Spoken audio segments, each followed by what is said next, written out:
defined by values. So to understand America, you have to understand American values. They are 1. E Pluribus Unum, 2. Liberty, 3. In God we trust. I call this the American Trinity. I made up the name, but I didn't make up the values. They are on every American coin. The first, E Pluribus Unum, is Latin, meaning out of many, one. When first adopted as an American motto, shortly after the American founding in 1776, it referred to the 13 American colonies becoming one nation. Over time, however, most Americans understood the motto to mean one people from many backgrounds.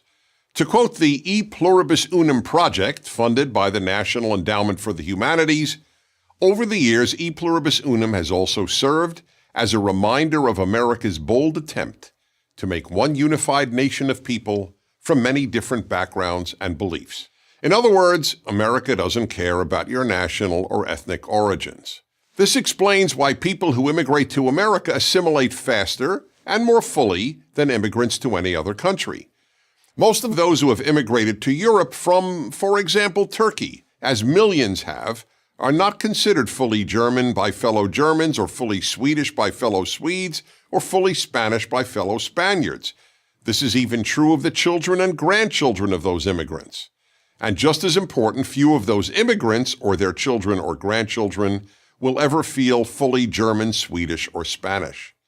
But a Turk who immigrates to the United States will be regarded as fully American as any other American, the moment he or she becomes a citizen.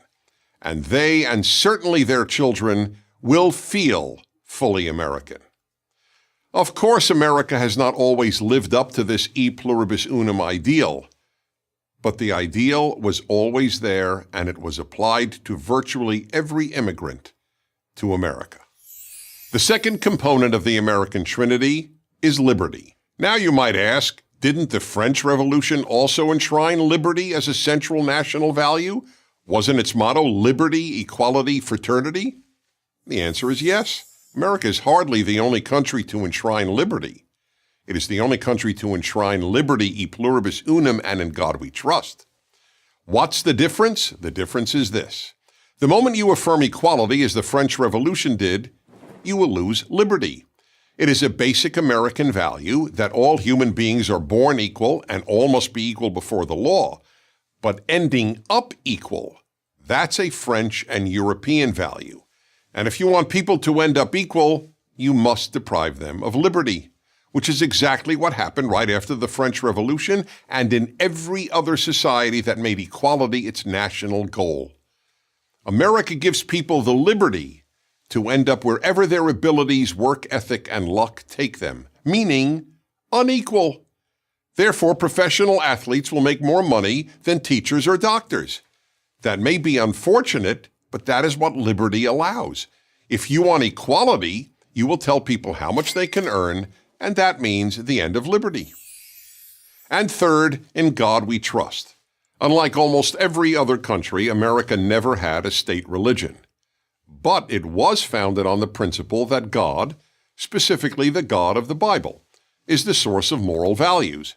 As the Declaration of Independence put it, all people are endowed by their Creator with certain unalienable rights, that among these are life, liberty, and the pursuit of happiness. In other words, rights come from God, not from men. If rights are given by men, men can take them away.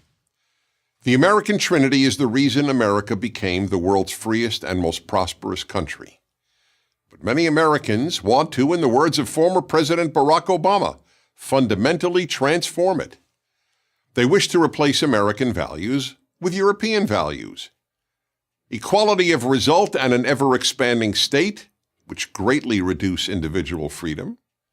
The celebration of ethnic and racial identity, which is the opposite of e pluribus unum, and the removal of God as the source of morality and rights. Which set of values Americans adopt will determine whether America remains free, prosperous, and the force for good in the world that it has been. With the exception of the Civil War, this is the greatest internal battle in American history. I'm Dennis Prager.